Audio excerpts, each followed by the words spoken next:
Assalamualaikum warahmatullahi wabarakatuh, dan halo semuanya. Gimana nih kabar teman-teman hari ini? Masih pada semangat kan ya?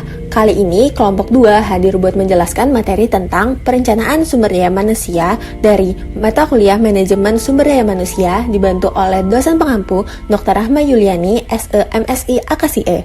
Sebelumnya, tak kenal maka tak sayang, perkenalkan nih kelompok 2 yang beranggotakan M. Fatih Arya Janata, Nur Hasanah, dan Sabrina Asyati. Penasaran gak sih sama materinya? Yuk langsung disimak. Di sini ada yang tahu gak sih tentang perencanaan sumber daya manusia? Nah, perencanaan sumber daya manusia adalah suatu proses sistematis yang digunakan untuk memprediksi permintaan dan penyediaan SDM di masa datang. Melalui program perencanaan SDM yang sistematis, kita dapat memperkirakan jumlah dan jenis karyawan yang dibutuhkan pada setiap periode tertentu sehingga memudahkan dalam proses perencanaan, rekrutmen, seleksi, dan pendidikan serta pelatihan. Lalu tujuan dari SDM itu apa sih? Menurut tahun 2011, terdapat 2 tujuan pokok nih. Yang pertama, membantu menentukan tujuan organisasi, termasuk perencanaan pencatatan kesempatan kerja yang sama pada karyawan dan tujuan tindakan. Lalu yang kedua, melihat pengaruh program dan kebijakan alternatif SDM dan menyarankan pelaksanaan alternatif yang paling menunjang kepada efektifan organisasi. Selain dari tujuan SDM sendiri, perencanaan kebutuhan SDM dimaksudkan agar jumlah kebutuhan karyawan masa kini dan masa depan sesuai dengan beban pekerjaan. Kekosongan-kekosongan dapat dihindarkan dan semua pekerjaan dapat dilaksanakan. Perencanaan kebutuhan karyawan ini harus didasarkan pada informasi dari faktor internal dan juga faktor eksternal organisasi. SDM menjadi salah satu faktor kunci dalam reformasi ekonomi, yakni bagaimana menciptakan SDM yang berkualitas dan memiliki keterampilan serta berdaya saing tinggi dalam persaingan global yang selama ini diabaikan. Pada dasarnya, perencanaan SDM bergantung pada penetapan sasaran, strategi dan rencana awal dalam organisasi yang kemudian menjadi panduan dalam kegiatan dalam menyusun program kerja dan anggaran, rencana jangka panjang dan jangka pendek, proyek-proyek yang akan dikerjakan, kebijakan pimpinan yang berwenang dalam suatu organisasi. Proses dalam identifikasi sasaran, strategi, dan rencana organisasi dapat disajikan dalam gambar berikut. Nah, tadi kita udah tahu kan tentang pengertian perencanaan sumber daya manusia. Lalu, faktor penting apa aja sih yang mempengaruhi proses perencanaan sumber daya manusia? Proses perencanaan SDM dapat dipengaruhi oleh beberapa faktor, antara lain, yang pertama, lingkungan eksternal. Perubahan-perubahan lingkungan di luar organisasi sangat sulit diprediksi dalam jangka pendek dan terkadang tidak dapat diperkirakan dalam jangka panjang juga. Misalnya, perkembangan ekonomi mempunyai pengaruh yang besar tetapi sulit diprediksi, seperti tingkat inflasi, pengangguran, dan tingkat bunga bank merupakan faktor penentu kondisi bisnis yang dihadapi organisasi. Kondisi sosial dan hukum mempunyai implikasi pada perencanaan dan kebijakan SDM melalui berbagai peraturan di bidang personalia, perubahan sikap dan tingkah laku, dan juga lain sebagainya. Perubahan-perubahan teknologi sekarang juga tidak hanya sulit diramal, tetapi sulit dinilai. Perkembangan komputer secara dahsyat merupakan contoh jelas bagaimana perubahan teknologi menimbulkan gejolak SDM. Serta para pesaing merupakan suatu tantangan eksternal lainnya yang akan mempengaruhi permintaan SDM organisasi. Sebagai contoh, pembajakan manajer akan memaksa organisasi untuk selalu menyiapkan penggantinya melalui antisipasi dalam perencanaan. Secara sederhana, perencanaan pengadaan SDM dapat diidentifikasi melalui 4 hal, meliputi identifikasi kondisi eksternal dan lingkungan, identifikasi strategi dan sasaran organisasi, penggunaan teknologi, identifikasi SDM yang ada, dan kondisi perencanaan kebutuhan SDM sebagaimana yang digambarkan sebagai berikut. Yang kedua, keputusan-keputusan organisasional. Berbagai keputusan pokok organisasional mempengaruhi permintaan SDM, seperti rencana strategi organisasi, di mana keputusan yang paling berpengaruh ini mengikat organisasi dalam jangka panjang untuk mencapai sasaran-sasaran seperti tingkat pertumbuhan, produk baru, atau segmen pasar baru. Sasaran-sasaran tersebut menentukan jumlah dan kualitas karyawan yang dibutuhkan di waktu yang akan datang. Untuk mencapai sasaran yang telah ditetapkan atau hasil bisnis, tidak lepas dari human resource strategy yang ditetapkan dalam organisasi, seperti strategi yang merupakan 6 kegiatan penting, yaitu motivating, retaining, identifying, attracting, integrating, dan developing. untuk mencapai business result atau hasil yang diinginkan sebagaimana digambarkan di bawah ini. Dalam jangka pendek, para perencana menerjemahkan rencana-rencana strategi menjadi operasional dalam bentuk anggaran. Besarnya anggaran adalah pengaruh jangka pendek yang paling berarti pada kebutuhan SDM, serta forecast penjualan dan produksi meskipun tidak sesuai anggaran menyebabkan perubahan kebutuhan personalia jangka pendek. Tidak hanya itu, perluasan usaha juga berarti kebutuhan SDM baru. Dan reorganisasi atau perencanaan kembali pekerjaan-pekerjaan dapat secara radikal mengubah kebutuhan dan memerlukan berbagai tingkat keterampilan yang berbeda dari para karyawan di masa mendatang. Yang ketiga, faktor-faktor persediaan karyawan. Permintaan SDM dimodifikasi oleh kegiatan-kegiatan karyawan, pensiun, permohonan berhenti, terminasi, dan kematian semuanya menaikkan kebutuhan personalia. Data masa lalu tentang faktor-faktor tersebut dan tren perkembangannya bisa berfungsi sebagai pedoman perencanaan yang akurat. Setelah kita tahu tentang faktor penting dalam proses perencanaan sumber daya manusia, apa sih manfaat dari perencanaan sumber daya manusia?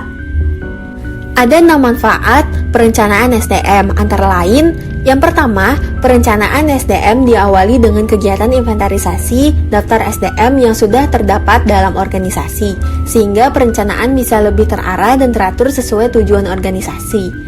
Yang kedua, melalui perencanaan yang matang dan kebutuhan SDM yang cukup, maka pekerjaan dapat efektif. Standard Operating Procedure atau SOP sebagai pedoman kerja yang telah dimiliki meliputi suasana kerja kondusif, perangkat kerja sesuai dengan tugas masing-masing SDM yang telah tersedia, adanya jaminan keselamatan kerja, semua sistem telah berjalan dengan baik, dapat diterapkan secara baik, fungsi organisasi, serta penempatan SDM telah dihitung berdasarkan kebutuhan dan beban kerjanya. Yang ketiga, produktivitas dapat lebih ditingkatkan apabila memiliki data tentang pengetahuan, pekerjaan, dan pelatihan yang telah diikuti karyawan.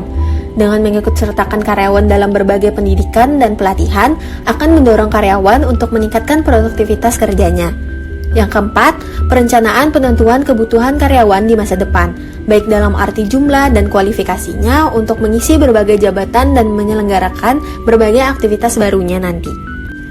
Kelima, kepemilikan informasi ketenagakerjaan memberikan informasi yang cepat dan akurat bagi organisasi, terutama organisasi yang memiliki karyawan yang banyak dengan cabang tersebar di berbagai tempat, baik dalam negeri maupun di luar negeri. Yang terakhir, acuan dalam menyusun program pengembangan SDM. Perencanaan dapat dijadikan sebagai salah satu sumbangan acuan, tetapi dapat pula berasal dari sumber lain. Dengan adanya data yang lengkap, mempermudah dalam menyusun program yang lebih matang dan lebih dapat dipertanggungjawabkan. Berdasarkan hal-hal tersebut, dapat diketahui manfaat dari perencanaan SDM sebagai sesuatu yang sangat penting demi kelancaran dan tercapainya tujuan dari organisasi.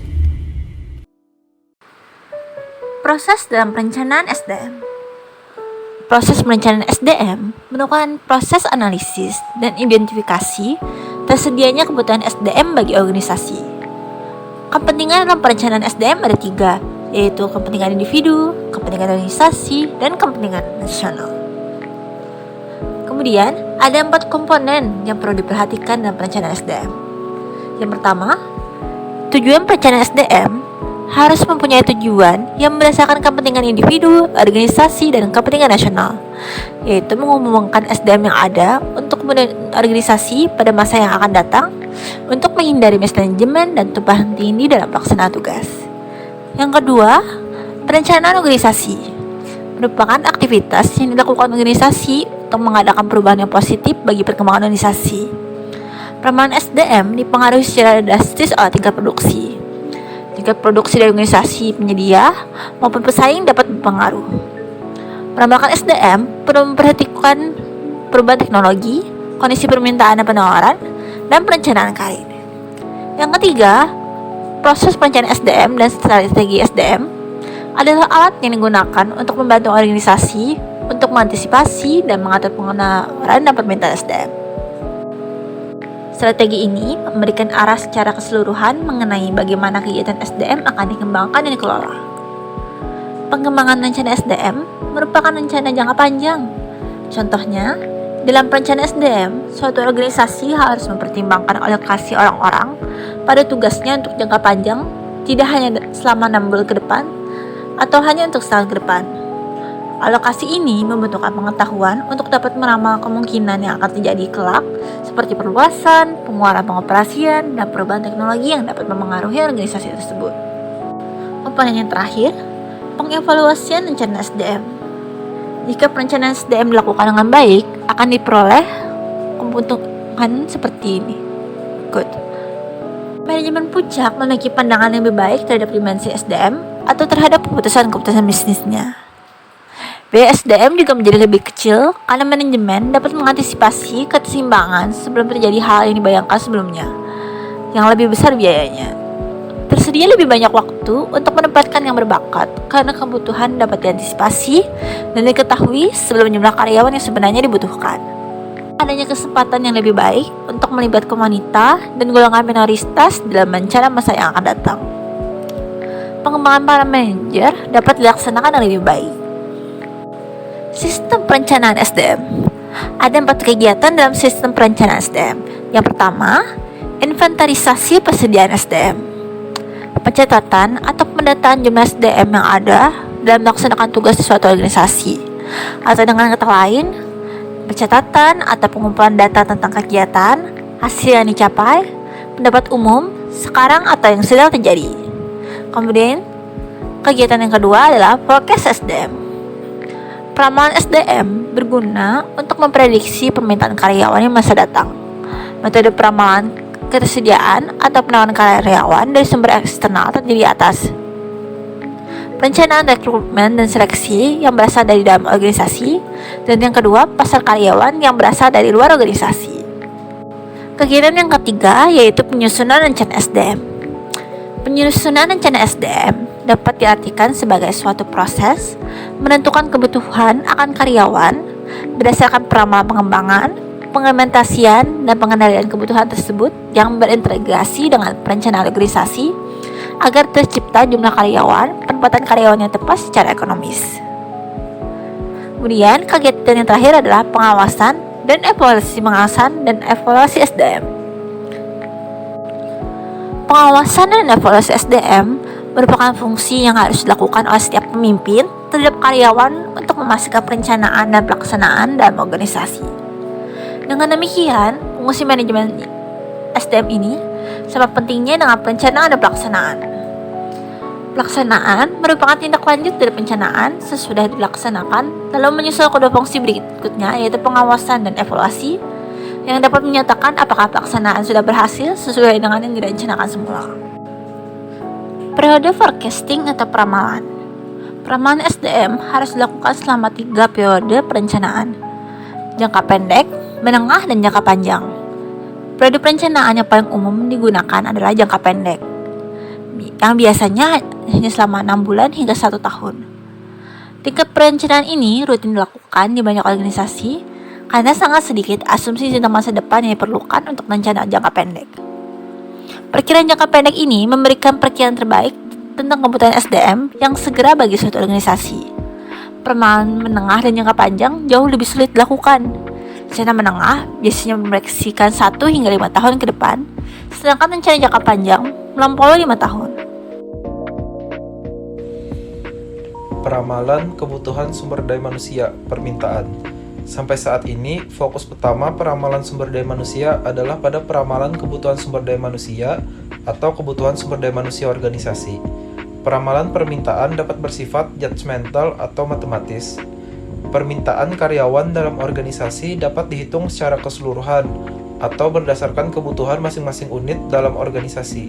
Misalnya, memprediksi perusahaan membutuhkan 25 orang di bidang penjualan dan layanan pelanggan, 45 orang di produksi, 20 orang di akuntansi, 5 orang di HRD, dan 30 orang di gudang. Akan lebih mudah dibandingkan dengan perusahaan langsung memprediksi membutuhkan 125 karyawan baru. Pembagian unit ini jelas memungkinkan pertimbangan yang lebih besar dari persyaratan keterampilan khusus dibandingkan dengan pembagian keseluruhan. Ada kerangka kerja yang dapat digunakan untuk menganalisis kebutuhan sumber daya manusia. Pendekatan ini mempertimbangkan posisi yang mungkin kosong dan menggunakannya sebagai dasar perencanaan. Kebutuhan ini muncul ketika karyawan keluar dari perusahaan karena promosi, mutasi, atau pemutusan ramalan ketersediaan sumber daya manusia, penawaran. Setelah kebutuhan sumber daya manusia telah diprediksi, langkah selanjutnya adalah mengidentifikasi ketersediaannya. Untuk memperkirakan ketersediaan sumber daya manusia, perlu dipertimbangkan berasal dari dalam perusahaan internal atau dari luar perusahaan eksternal. Ketersediaan karyawan potensial dari eksternal untuk organisasi perlu diperkirakan. Berikut adalah beberapa faktor yang mungkin perlu dipertimbangkan. Yang pertama, tingkat migrasi. Kedua, angkatan kerja. Ketiga, individu yang lulus dari sekolah dan perguruan tinggi. Keempat, perubahan komposisi dan pola tenaga kerja. Kelima, prediksi ekonomi untuk beberapa tahun ke depan. Keenam, perkembangan dan pergeseran teknologi. Ketujuh, tindakan dari pesaing-pesaing perusahaan lain. Kedelapan, regulasi pemerintah. Internal. Mengestimasi ketersediaan internal mempertimbangkan beberapa faktor, yaitu melalui promosi, perpindahan lateral, dan pemutusan hubungan kerja. Selain itu, hal ini mempertimbangkan bahwa ketersediaan internal dipengaruhi oleh program pelatihan dan pengembangan, kebijakan transfer dan promosi, dan kebijakan pensiun. Secara internal, succession analysis adalah salah satu metode yang digunakan untuk memperkirakan ketersediaan orang untuk di posisi tertentu. Rencana sukses dikembangkan untuk mengidentifikasi perubahan personil yang potensial, memilih kandidat cadangan, mempromosikan individu, dan memantau pengunduran diri dan pensiun untuk setiap departemen dalam organisasi. Studi kasus perencanaan perekrutan kriteria sumber daya manusia PT Varia Usaha Beton. Studi kasus pada proyek pembangunan jalan tol dan pusat perbelanjaan. PT Varia Usaha Beton adalah salah satu perusahaan yang bergerak di sektor bahan bangunan berbasis semen dan pertambangan bahan baku beton. Akan tetapi, seiring dengan pertumbuhan ekonomi yang cukup tinggi dan pesatnya perkembangan sektor konstruksi, khususnya pembangunan infrastruktur dan properti, PT Varia Usaha Beton yang merupakan perusahaan afiliasi dari PT Semen Indonesia Tbk ini turut serta untuk ikut berpartisipasi melalui produk-produk beton siap pakai, beton masonry, dan batu pecah mesin atau base course, serta bahan bangunan lainnya yang berbahan baku semen. Penelitian ini akan membahas mengenai perencanaan sumber daya manusia, khususnya dalam hal kriteria perekrutan sumber daya manusia yang dibutuhkan untuk proyek pada PT Varia Usaha Beton. Dalam hal ini, pengumpulan data yang dilakukan berhubungan langsung dengan bagian pengembangan perusahaan, bagian sumber daya manusia, kepala proyek jalan tol, staf operator proyek jalan tol, staf pengadaan jalan tol, dan kepala proyek pusat perbelanjaan. Jenis penelitian yang akan digunakan adalah kualitatif deskriptif. Pengumpulan data diperoleh melalui wawancara, observasi langsung, kuesioner atau angket, dan dokumentasi, serta telah melalui proses analisis data. Proses perencanaan sumber daya manusia dimulai ketika divisi operasional berhasil mendapatkan proyek untuk dikerjakan oleh PT Varia Usaha Beton. Biasanya, divisi operasional melakukan negosiasi proyek minimal 1 tahun sebelum proyek tersebut dilaksanakan, sehingga perencanaan sumber daya manusia juga dapat dilaksanakan minimal 1 tahun sebelumnya. Kalaupun PT Varia Usaha Beton mendapatkan proyek dengan waktu yang sangat terbatas, maka perencanaan sumber daya manusia juga akan dilaksanakan dalam waktu yang sangat singkat, atau biasanya mereka menggunakan kelebihan kerja, buffer stock, yang sebelumnya telah direkrut untuk dimutasi atau langsung diperkerjakan dalam proyek baru tersebut. Tujuan dari perencanaan sumber daya manusia ini adalah untuk mendukung proyek yang telah didapatkan oleh divisi operasional, mulai dari kebutuhan sumber daya manusia dalam proyek sampai dengan tercapainya tujuan dari proyek tersebut. Adapun beberapa hal yang direncanakan dalam proses ini diantaranya adalah jumlah karyawan yang dibutuhkan, penempatan kerja karyawan, perekrutan dan seleksi karyawan, pelatihan karyawan, dan pengembangan karir karyawan. Setelah adanya perencanaan sumber daya manusia, tugas lain yang harus dilaksanakan oleh bagian sumber daya manusia adalah pemenuhan sumber daya manusia untuk masing-masing proyek yang akan dikerjakan melalui proses perekrutan. Perekrutan yang dilaksanakan oleh PT Varia Usaha Beton mengacu pada struktur organisasi yang telah ditetapkan. Adapun sumber daya manusia yang direkrut nantinya akan ditempatkan sebagai pelaksana atau pekerja proyek. Untuk ketua regu dan kepala proyek dipilih dari internal perusahaan melalui cara promosi maupun mutasi sesuai dengan kinerja yang telah mereka lakukan dan latar belakang mereka yang memadai. Langkah-langkah perekrutan sumber daya manusia yang dilakukan oleh perusahaan ini diantaranya yaitu menyebarkan informasi atau brosur lowongan pekerjaan dan menentukan waktu seleksi untuk pelamar kerja. Masing-masing dalam setiap proyek membutuhkan kriteria karyawan yang berbeda sesuai dengan kebutuhan dalam proyek. Secara garis besar, kriteria karyawan PT Varia Usaha Beton dapat dilihat dalam tabel berikut. Berikut literatur dan sumber yang kami gunakan sebagai acuan dalam pembuatan video materi kali ini. Sekian materi dari kelompok 2. Kalau ada sumur di ladang, boleh kita menumpang mandi. Kalau ada umur yang panjang, boleh kita berjumpa lagi. Akhir kata, wassalamualaikum warahmatullahi wabarakatuh.